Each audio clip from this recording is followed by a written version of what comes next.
मुख्यमंत्री साहेब, तुम्हाला उद्घाटनाला वेळ आहे, पण आमच्या शेतकऱ्यांच्या बांधावर यायला वेळ नाही आहे। आज आम्ही शेतकरी संकटात सापडलेला आहे। आमच्या शेतकऱ्यांच्या व्यथा तुम्हाला समजत आहे की नाही, कळत आहे की नाही, हे आम्हाला समजून नाही राहिलेलं आहे।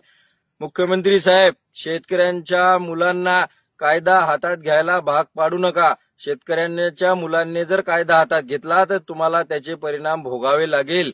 कारण की शेतकरी या संकटात सापडलेला आहे। शेतकरी उद्ध्वस्त झालेला आहे। कित्येकांचे सोयाबीन नष्ट झालेले आहे, कित्येकांचे सोयाबीनला कोंब फुटत आहे, पण तुम्हाला जाग नाही येत आहे। तुम्हाला उद्घाटनाला वेळ आहे, पण शेतकऱ्यांच्या बांधावर यायला वेळ नाही, ही आमची खंत आहे। शेतकरी हा जगाचा पोशिंदा आहे, पण तुम्ही मुख्यमंत्री साहेब शेतकऱ्यांकडे लक्ष नाही देत आहे।